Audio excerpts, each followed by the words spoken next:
This bridge is history. This bridge is lives long past.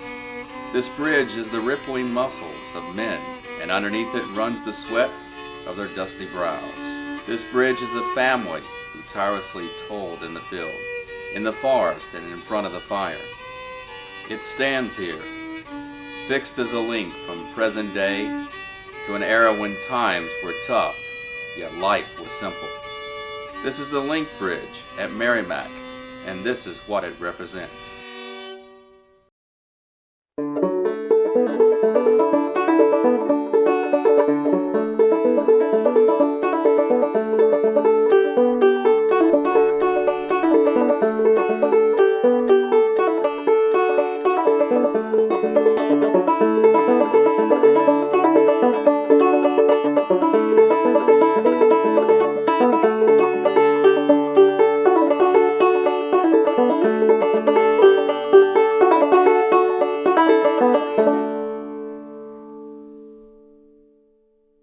At the base of Virginia's Allegheny Mountains, nestled in the New River Valley, lies Montgomery County. Along its southwestern border, the New River winds languidly, and the mountains quietly step aside to reveal the county's history and the stories that made it what it is today. To truly understand the people of this region, you must first understand their foundations, their roots, and what tied them to this small spot on earth. Here early pioneers went below the surface, what was known, and pulled from the earth a source of energy, economy, and ultimately the raw ore of their characters. Scientists and historians alike have become fascinated with this land and its founders and offer many explanations as to how the earth called these people to its belly and put in front of them what they needed to survive: coal. This is Montgomery County, 300 million years ago. This area was once part of a vast coastal plain, which included swamps that would lead to the formation of coal. Coal forms when very thick masses of vegetation, swamps basically, occur. And as the years go by, the active growing plants will die and go into the water and into the mud, and then more plants come on top of that. And then you bury all of that plant material. It needs to be heated and compacted, and a lot of the plant material escapes as gases and byproducts, and what you're left with is a carbon-rich residue. That's why the coal is dark. It's carbon-rich. And so that's how coal is formed. What is going to be North America had collided with some other land masses, and the rocks and the sediment caught in between were being uplifted to form what we would now call the Appalachians. As those young mountains rose, a lot of sediment, a lot of eroded material was carried away from those mountains. And as the sediment began to be stripped away from the side of these mountains, outcroppings of layered rock began to be exposed. Among those layers were coal. The coal seam on Brush Mountain starts at its western point in McCoy. It then runs along the south side of the mountain, passing through Wake Forest, Sunnyside, and up to Coal Bank Hollow.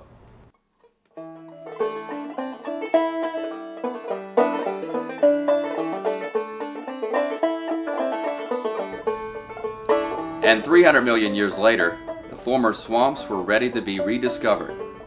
In 1671, the Bats and Falm expedition set out to explore the headwaters of the Roanoke River. They were sponsored by Abraham Wood and the colonial government in Williamsburg. An expedition headed west from what's now Petersburg. Wood and a small party went out, instead of just trading or trapping or doing something along these lines, they were going to actually explore, map, report back. They left what is now Petersburg, they passed through what's now Salem. They got as far as what is now Giles County. I have to say what is now, because of course none of those markers were on the map yet. They found a river, they named it the Wood River, and later on Wood lost his name and it became the New River. That's the 1670s. It's another half century and more before people begin coming, white folks from the east, white folks from the north, making their way into the region itself for settlement purposes. So it's a long stretch, first from Jamestown, then to this exploration, and then to the beginnings of settlement. It really lays the ground for exploring and claiming. I mean, if you get as far as the New River, even if you call it the Wood River, and if it flows into the Ohio River and on into the Mississippi, you've cut across the continental divide. Decades later, another famous explorer would pass through this area of the county. Dr. Thomas Walker was a explorer and physician in eastern and central Virginia, and he was more interested in exploring than he was in medicine at one point. By the 1740s, he was associated with Colonel James Patton, who had a 100,000 acre land grant in the New River Valley and to the west. And Dr. Walker made explorations on his own in 1748 and again in 1750, and he went into western Virginia and southern West Virginia and eastern Kentucky, and he wrote in his journal about having discovered stone coal as opposed to charcoal, which was what we know now as Virginia anthracite coal. Early on, coal was easy to find, and you would get dog holes, small little caves that would be cut into a seam in the hillside, and the coal would be used for burning or for blacksmithing or for other kinds of smelting purposes on a very limited basis. But very early on, people knew coal was here, and they knew it burned, and they knew it burned well. In almost every valley and large ravine at Brush Mountain and many of those at Price's Mountain, coal crops out or lies in exposed seams on the hillsides. And so early Americans, even Native Americans, would have known about coal. The earliest settlers could have mined coal simply from those outcroppings or exposed veins, and did so, and then they went deeper into what we call pit mines, and then later into shallow shaft mines.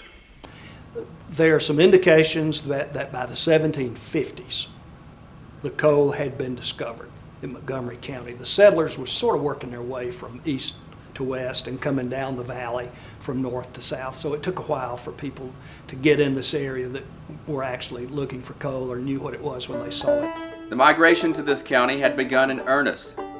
They were men of the earth. They knew what coal was and how to use it. They were more than farmers.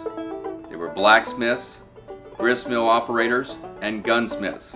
Coal was actually used as a fuel in making iron and wrought iron to fuel the furnaces. The blacksmith would have also used it in his manipulation of metal into making products for the local area. It was one of his heat sources.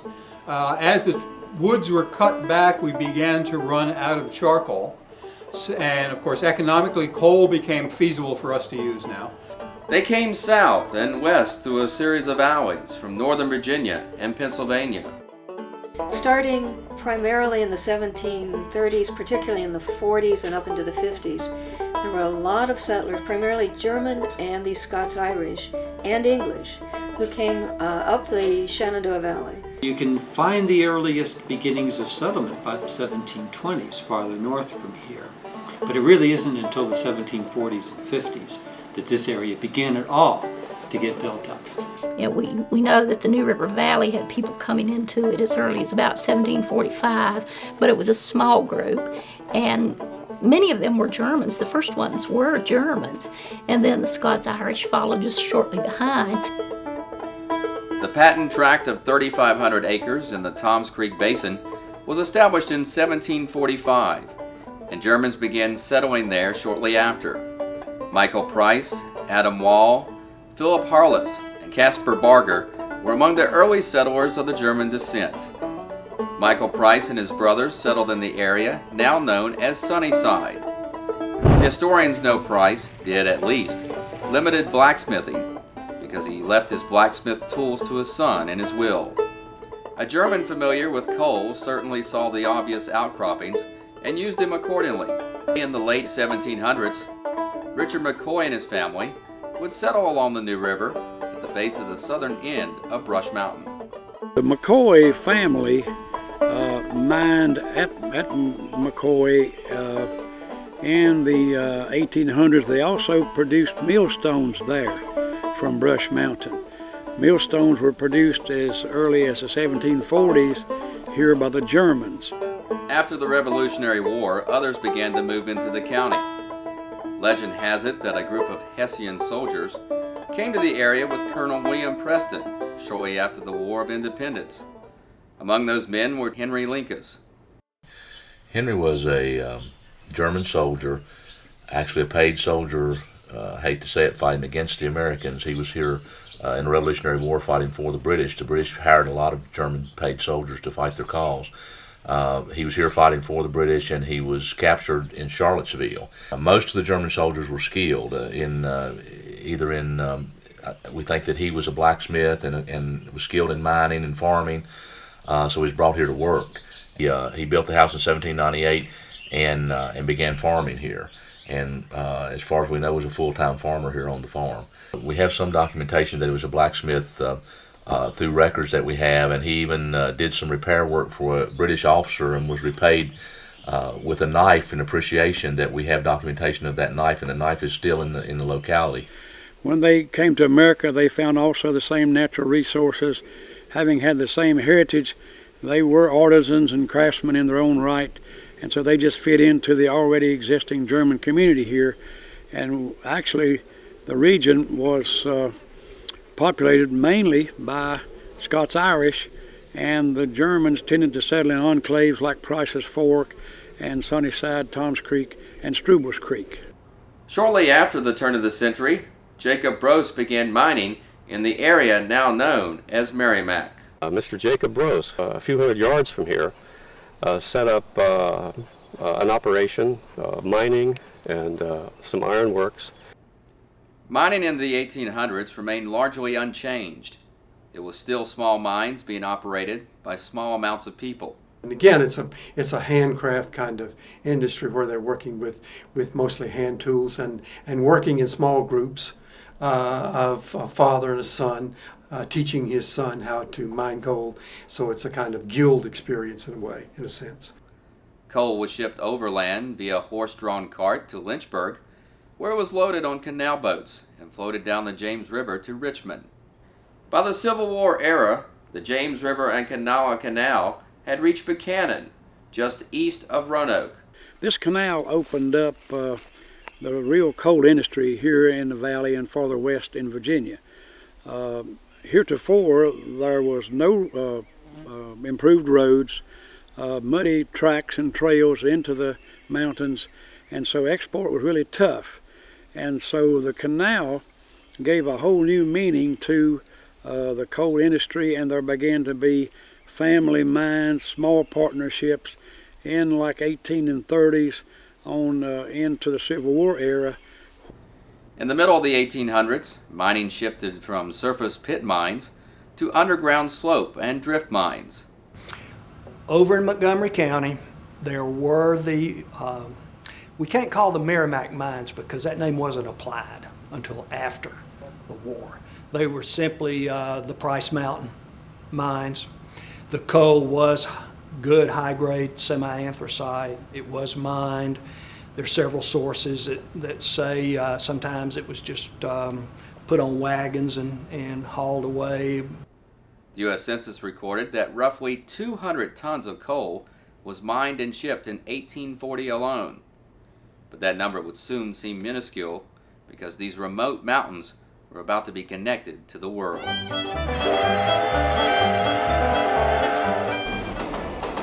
In 1856, the Virginia and Tennessee Railroad was completed. The line ran between Bristol and Roanoke and passed through the New River Valley in Cambria. That opened up a larger degree of coal production here. It later became the Norfolk and Western Railway. A great influence had it not been for the railroads. I mean, one of the first things that had to happen in Appalachia was that the railroad had to come in so that the coal could be gotten out and so that the mines could be opened and the towns could be built. If it had not been for the railroads, coal mining could not have existed in these remote, isolated hollows of Virginia and West Virginia. So it was absolutely essential. The first step had to be the building of the railroads into these areas. I think transportation just about universally has made impact because it does bring the outside world in and allows this world to go outside, if you will. So the railroads certainly did that.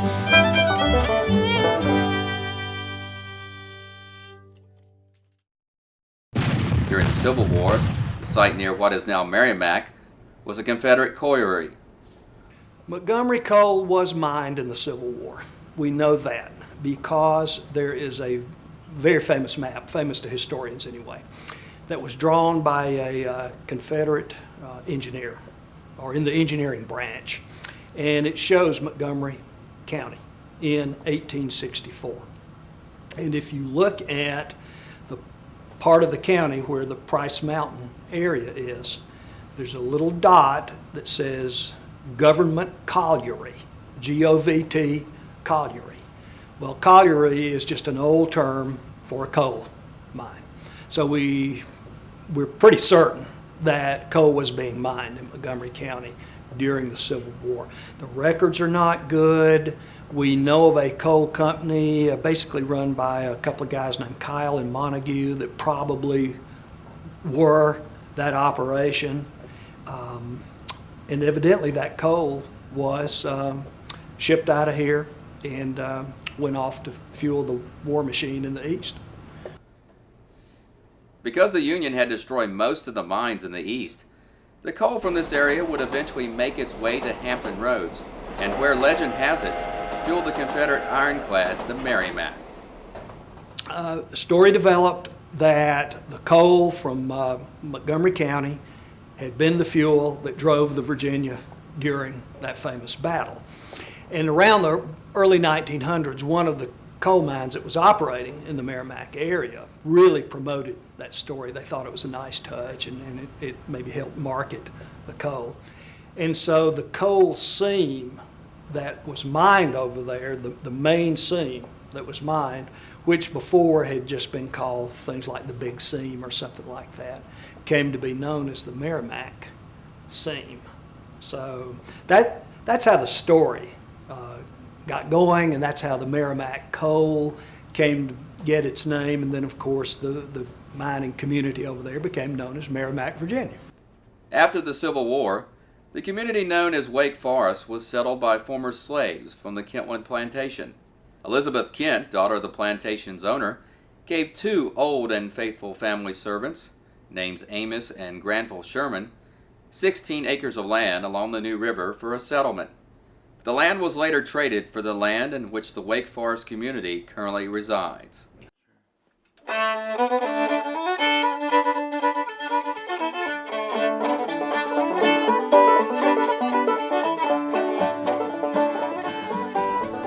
The coal boom got underway in the late 1800s. In the mid-1880s, John H. Slusher opened the Slusher mines at Coal Bank Hollow on Brush Mountain near Blacksburg. A lot of coal mined there went to Virginia Tech to fuel the boilers on campus. It was also sold in town. When Slusser died, it was later renamed the M.C. Slusser Coal Company after his son. At its peak, the mine employed nearly 60 people, and the site contained a commissary, company housing, and a post office. James Armistead Odie opened mines near his farm on Brush Mountain. It would be known as several different names over the next 90 years. It was primarily known as the State Mine or the Hogue Mine.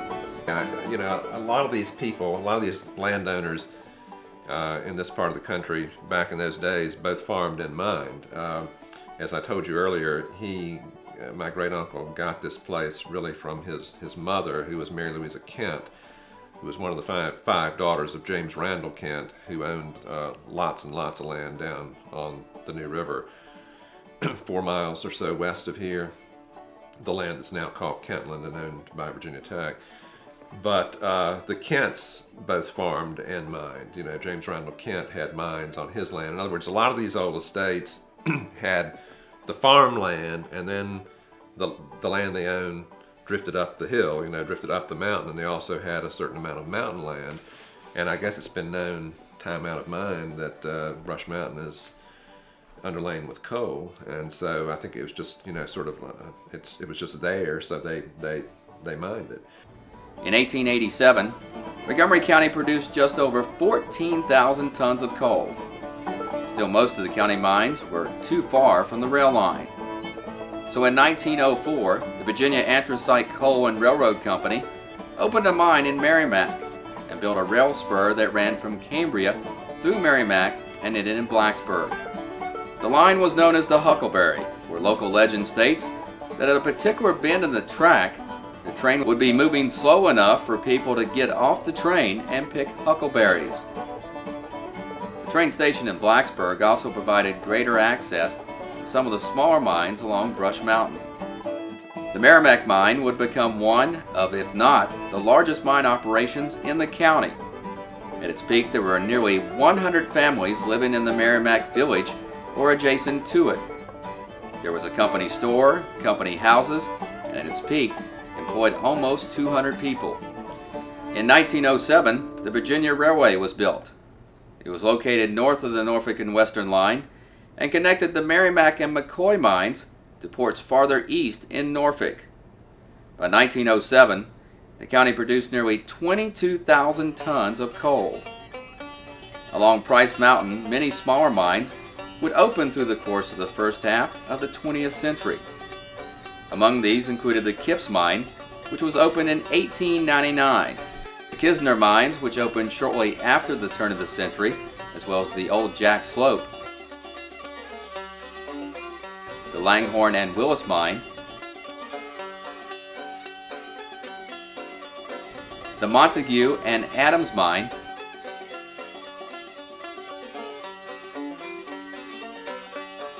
and the Northside Coal Corporation. Also, there were several mines operated by William Beecham and included the Beecham Mines and the Likens Hill Coal Company.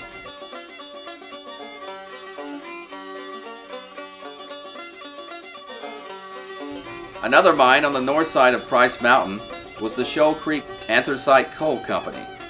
They operated a mine near the community of Struples Creek. The community had roughly 30 houses, and the company itself provided 7 or 8 houses for the families. There was also a commissary and boarding house along Struples Creek. The Brush Mountain coal boom came after the railroad came through in 1907. On the southern side of Brush Mountain, 2 other large operations would open. The Superior Anthracite Coal Company would open the Big Vein Mine in the 1920s. Great Valley Anthracite Coal Company would open their mine in the early 1900s. Great Valley provided about 22 company houses and a boarding house for new miners. Big Vein had 5 company houses and a company commissary. In addition to the company-run communities, smaller mines called truck or wagon mines, because of the means at which coal was shipped from the mines, were open along Brush Mountain. In Wake Forest, several of these would be open and included the Jones, Fears, and Eves Mining Company. Over 65 mines have been in operation on Brush Mountain alone.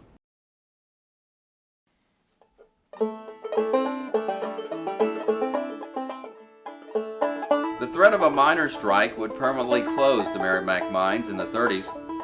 The other Price Mountain mines would follow suit over the course of the next 20 to 30 years. Great Valley would close in 1949 due to numerous accidents. The main Big Vein operation closed in 1954. Jones Keister and Black Diamond Coal Company exported their coal through the Big Vein processing plant until 1957. The smaller truck and wagon mines would operate into the early 1970s, including B.G. Montgomery, the Bird Shepherd Mine, and the M. Long and N. Nutter Mine. But the era of coal mining had faded like the burning embers of a coal fire into history.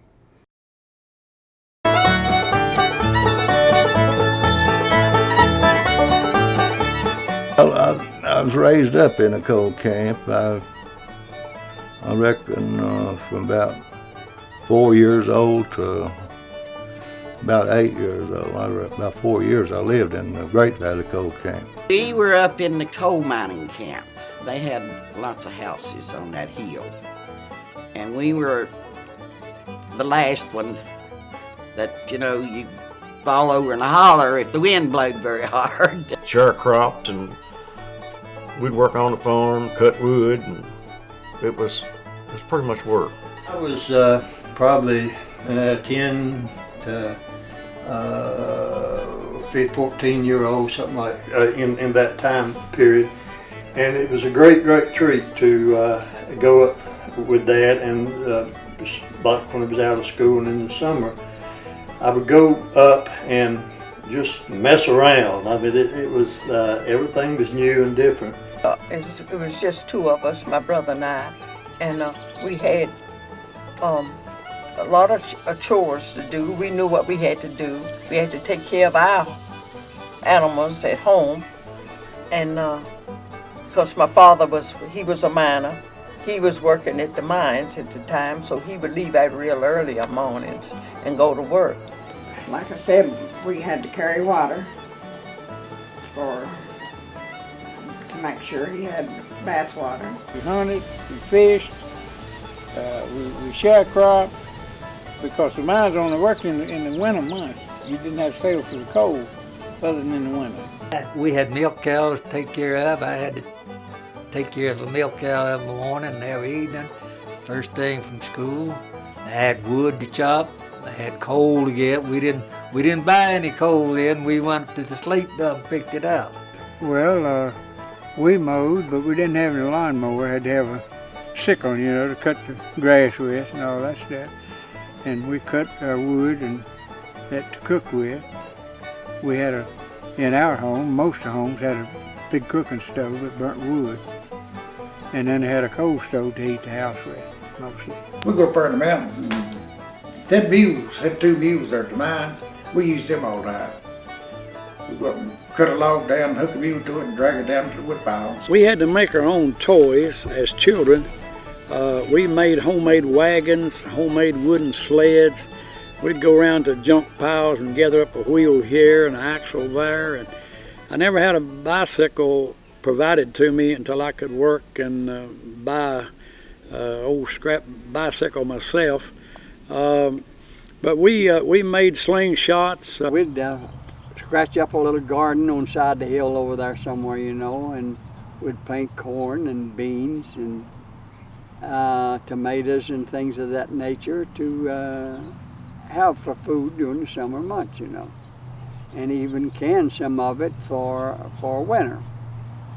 And of course we had a lot of, we'd go in the mountain, pick huckleberries, we'd pick blackberries or raspberries, wherever we could find them. We felt very secure in our little 3-room house, and my father worked in the mines just a short distance from where we lived, along with Pat Slusser, who lived next door, and they worked just about from daylight till dark. Yes, it's just like any little country boy out here growing up. We'd work, we'd go to school, work a little bit through the week sometimes on Saturdays or something, and get us a little money and go to Christiansburg and go to the movies. I don't know. We go in the woods and cut grapevines and swing on them. There wasn't a lot to do then. At Christmas time we'd get maybe one little toy of some sort. It wasn't much, And we thought that's the only time oranges ever growed was at Christmas, because we never saw one that during. Well, usually I watched the kids and carried water and carried wood, because we all worked. Because I always watched the littler ones. They were a branch down below the hill. We had to carry water from there and fill tubs up for Mom. And that we did have water come, in a spigot up there. Half time it wasn't any there. But if we did get it, she'd have to put it on the stove and boil it and scrape the iron off of it. Farming or gardening and gathering food was primarily the responsibility of the wife and the children when the miner was underground. Well, with Dad, both of his were small operations of somebody else. The drift method, and the shafts were already started. And on the first one, as far as I know, he used the same tipples and bends and all, the one on Brush Mountain, that the person before him. I guess just knowing that he was under the ground working was the toughest thing. But I didn't realize it then. It was just, I knew Daddy got up and went off every morning and came home black in the evening. Well, as I tell people now, if I was poor, I didn't know it. We just went on because we raised everything. Fruit. During the summer, he sold peaches. He had peach trees, and we had sold grapes. He had a harbor long as from here to down through there. We just loaded, with grapes. People would come and get them by the bushels. We worked hard. Hard. We worked as a family together. We didn't have any stuff like we've got now to work, but we'd make us a hoop to roll the little thing along. I don't know if you've ever heard of one or not. And we'd put balls in a old tire, and roll that thing around. And we done a lot of things. We kept busy. It was just living, I reckon. We'd get up at 4 o'clock in the morning. We got up about 4 o'clock, to get the breakfast. And I'd had to pack his lunch for him to go to work. The first thing the wife had to get up before you get up and make a fire. She would get up and cook by coal stove or wood stove. I always had to make bread. This thing you call a loaf of bread, I hadn't seen. I hadn't seen a loaf of bread. You made biscuits every day. You pack your bucket with biscuit bread. Jellies, jams, or whatever was left over from yesterday at dinner time. Pack a lunch, and I didn't have electricity, and I'd have to get up and build a fire, get breakfast on a coal stove. If we canned stuff, we buy apples and put potatoes in the ground. They call putting them in the ground and covering them up, to have potatoes to eat. We always had a hog, 2 to kill, chickens. We had plenty to eat, but we didn't have no money much.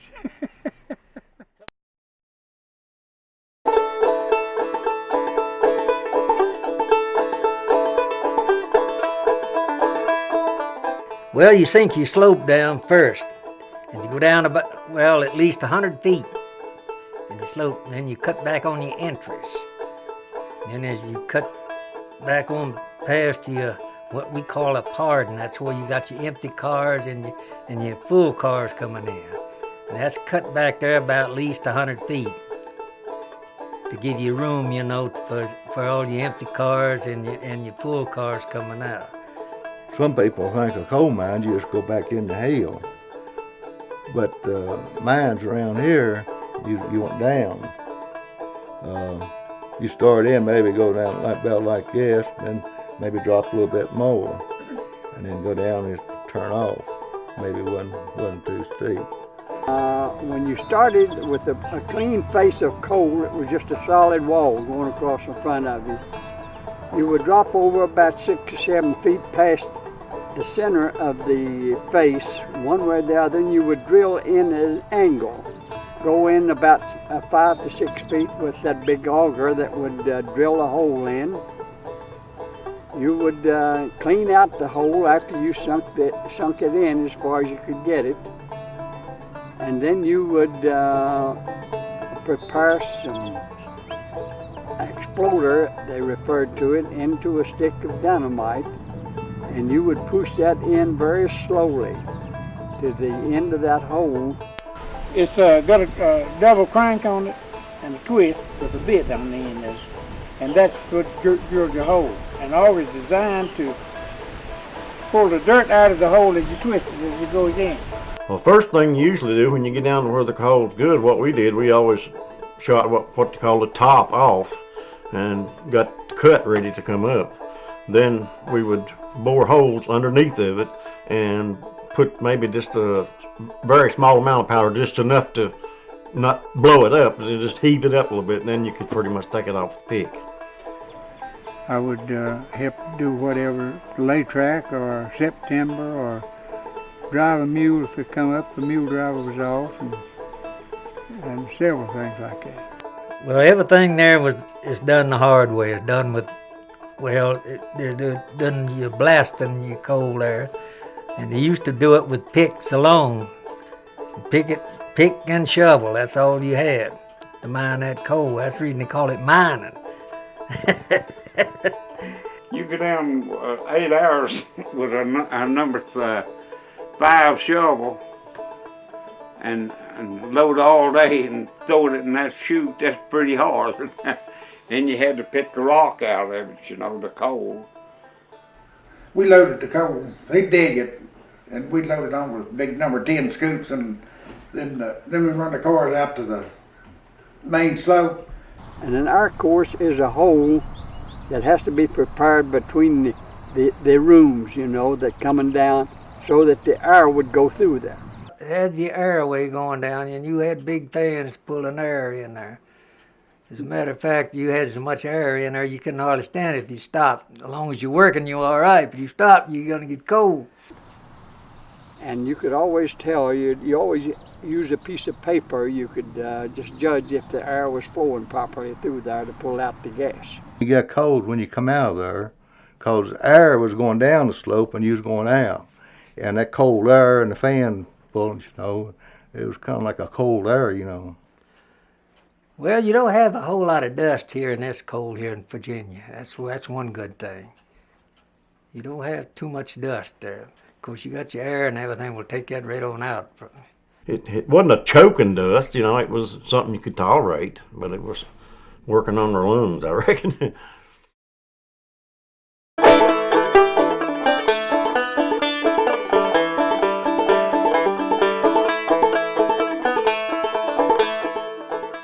And while up in the face of that room, somebody gave a signal somewhere, and he thought it was me. And he fired that shot that he had told me to tap the roof when I was ready, you know. Well, thank God it didn't come all the way through, but it was a lot of stuff come through that knocked me way back over to where the chute was, and I got in it and slid all the way down, and you know, burned me a few places. Cold rock or whatever would hit me, that hit me would burn a little bit, but other than that, I was all right. Pulled the car out and then dumped it and then perched it back over the drift mouth to go back down in. And for some reason or other, I hit the brake on the hoister and the car kind of went down, and that pin hit just as plumb on that roller as it could hit and knocked that pin out of that car, and that car went back through there. And I knew Pierce wasn't far from the bottom down there, and I was hoping he was out of the way. And I went run down there and hollered, and he said, "I'm all right." And that scared me worse than anything I ever had, because I thought, you know, that car, it tore the car all to pieces. It just demolished it. And he said when it hit, he was looking at it, and he said them wheels kept turning on that rail. He said it was a streak of fire come up. One time I can remember I went to catch a mining car and my foot slipped off the bump, and almost I just had to have a good hold on the car to hang on, you know. Did see one feller, he was almost covered up. A rib fell out on him, a coal fell out, and that was right on the slope there where it did that. Yeah, it covered him up about right here, about his chest. He had a couple scars. He had a thing that come up on his shoulder that had a big blue streak in it. It was probably like what we call a marble, about that size. And it's where he had got a lick with a piece of coal and cut his shoulder, and then that thing come up later, you know. I've had a few close calls. As a matter of fact, I've worked in a lot of gas in the mine. I've worked in the mines with a light would look like a cigarette. There'd be so much gas in there, it'd be red looking, you know. And then I've drilled up holes to shoot a hole, and the gas would be coming out so fast to blow your powder back how fast you stick it in there. You'd have to take your taping bar and hold it in there till you got it tamped up there. One time we was down in there working one morning, and everything comes to popping and a cracking. And he said, let's get out of here. So we got all the tools up and left that day. Went back the next day, and we've been working it all and fill in. He knew, you know. Be riding a trip, a mining cars up the entry, you know, and maybe a low timber would be down and hit my head on or something. And different things, you know, in the mines. It's not a real dangerous place, but, you know, you got to watch what you're doing. Well, this was in the late 40s. A slate fell on him and pinned him to the ground and scarred up his face, broke out some teeth, broke his ribs, and I guess that's about all. Well, when my wife's father was killed, I was down here at the church. The guy that run the store down here, his grandson and me was playing together, and we was out playing in there. It was cold. We was skating off of the side of the hill, and I was getting to hear the sirens coming, blowing, and all that. I remember that when that happened there, that really stood out with me there. I think I was in the 3rd grade when the big explosion was at McCoy. And after that, I think I was always afraid to know when Dad went to work. Before, I don't guess I ever thought about it. There were also a number of men killed in fires, methane fires. And but one of the greatest fears the men had was the fear as they enlarged the mine underground and pushed further and further out to take in the coal. There was the fear that they would break into an abandoned mine from a previous operation. One miner I talked with in particular said that he feared that more than anything. He didn't fear methane, he didn't fear rock falls, but he feared that this mine would cut into one of the abandoned mines from a previous period, and there would be no way of escaping, because once you broke into that mine, the water would just come in like a little creek or a river, and there's no way you could get to the top without being drowned. Shuttle cars where you haul the coal from the face to the loading point, I've known them to get killed on them. Maybe make a wide turn and knock out a support prop, a timber. Rock fall and kill him right in sitting on the shuttle car. I've known that. I've known the boulders to run away and kill people. I've known people to get killed in low places, raise up and get drug over the top of a loaded car where you didn't have that much space between that and the top rock. I've known buddies to get killed that way. You know, my dad may be sitting around sometime and said, well, when I go over and stick my head on that mountain, you don't know whether I'm going to come home or not. And after that, we just all forget about it, you know. It just was something, if it had happened, it would just been a total surprise.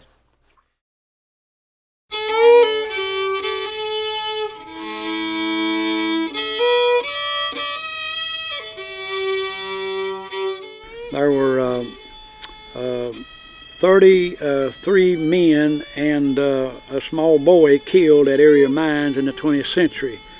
Jack Tickle and Alan Caldwell was working together. And anyway, they just had traded places before that rock fell on him and killed him. Alex Slinkus was his name, and he worked at Merrimack, and a slate rock fell out of the top and fell on him, killed him. Now, my grandmother's brother was killed in the mines, and several of the relatives, cousins, and uncles were killed in the mines. They would do the best they could. This conversation, working with conversation, wasn't much. I had a granddaddy get killed in the mines in Patterson, West Virginia, living right there. And my grandmother drew $20 a month for conversation. $20 a month. And she died still drawing $20 a month. One of the things that frightened you was the sound of an ambulance coming to this site. And at that time, Richardson Funeral Home had a hearse, and that was also at that time used as the ambulance. So kind of sad that a hearse would come to make first aid calls, but that's all they had back in the 20s and 30s. And so one of the things that would just cause the families here to just cringe was the sound of a siren coming into this area, because they knew that there'd been a serious injury. Well, there's gas in it, and I guess the powder probably set it off when it shot, maybe. I don't know what set it off, but I just figured maybe that was a powder burnt or something when it shot it. It just ignited that gas, and I think he lived today. His brother was in it, Clarence Kipps. Now, he lived. He was burnt pretty bad, but he lived. Because they would come in black, you know, like that picture. And he had just come in and was taking a bath, and we heard this big boom, and they knew everybody run, you know, because they knew what it was. And my two uncles was in that same room that those two worked in that day, but they didn't get hurt. There was some people killed instantly, some died a few days later. December 1938, my brother was in the mine. He was working, I think Bus that was working on what we call the slope, working the rope, you know, with the pulling coal out. I don't rightly know what happened because of the explosion, but it had to be a spark of some kind from an electric motor that was down in there.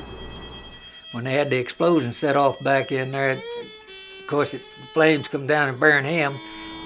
And according to what the rescue squad said, he had crawled 1,700 feet out of that mine by feeling the rail coming up to the outside to tell somebody on the outside what had happened. The Great Valley explosion, 1946. In fact, Mr. Jim Price, his uncle got killed in it. The 12 miners that got killed in an explosion, I knowed all of them. And I think, as well as I remember, it seemed me like Miss Olinger, she said, all of you that walk and want to go home, just leave, you know, we shut school down. You'd see miners just laying everywhere, you know, just looked like just a disastrous place, like a atomic bomb in heads or something. Mining cars laying up against the rib. That's the wall they go, you know. Machines, they just pushed them up, rails twisted everywhere. Dust real thick on the floor, you know. And it's just awful. Centennial Church. When something like that happened, that bell comes ringing. When you hear a bell in the middle of the day ringing, you know something has happened. So I think that's the first warning I had of it, that something had happened. I was in school that day, and I remember they called my best friend out. Her father got killed in it, and it was a sad time for everyone. And I never will forget when this Mr. Paul Price got killed. He come over to the house. It was on a Sunday. Somebody drove him over in the car, and he told my dad. He said, "I'm gonna go to work at Great Valley, and I'm gonna work 1 month." He said, "I need somebody going with me," and he wanted him to go. And I never will forget. My dad said, "Paul, I'm afraid of that place. I just ain't going back." And I don't know who Paul got to go in with him, but I believe he got killed the last day he was going to work. That was his last day. As I said, there were 12 miners killed, and 5 from across the river at Parrott, and the remainder from here in Montgomery County. At one point, there were 5 caskets lined up in front of the Parrott United Methodist Church. Easter week in 1946, they had a mass funeral there. A large crowd gathered. It wasn't an easy life, but it was a good life in a way that we were all close-knit and stayed together, you know. Well, yes, I think I'd have to say a lot of friends and neighbors, and you miss that communication. You can live next door to someone now. Don't even know how many people lives in the house next to you. I'm not going to say heroes, but like Superman or something. I was a young kid, and they all seemed so strong. We survived together. We children and our mothers farmed or had little garden plots, whatever. We maintained the home life while the miners were underground. It was a sacrificial life, but the love was there that each felt compelled to sacrifice for the other. But everybody was friends, and like I told you at that time, they was neighbors. People needed anything while they had it. It's a coal mining is something it's been in my blood. I mean, back when my dad was mining, I didn't even know what a mine looked like, or never been around one. I was just interested in it, and I just loved to go in there and work. And I dream about mining just every other night or so. Still, I would really like to go back to Merrimack or someplace in the coal mines and take another shot at it, you know. Well, if I had the health and age and a good mind to operate, that's where I would be.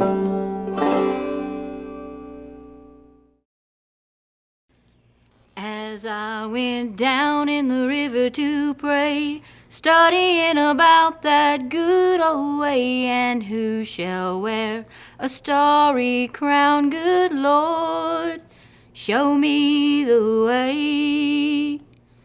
Oh, sisters, let's go down, come on down. Oh, sisters, let's go down in the river to pray.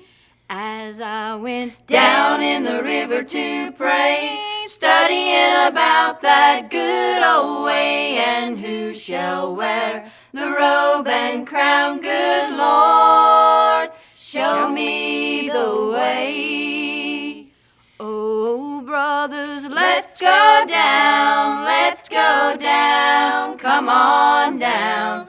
Oh, brothers, let's go down in the river to pray. As I went down in the river to pray, studying about that good old way, and who shall wear a starry crown, good Lord, show me the way. Oh, fathers, let's go down, come on down. Oh, fathers, let's go down in the river to pray. As I went down in the river to pray, studying about that good old way, and who shall wear the robe and crown, good Lord, show me the way. This bridge is more than wood and screws. It's a testament to the men, women, and children of the area who lived through those times. Times that seem distant, but will never be forgotten because of this bridge.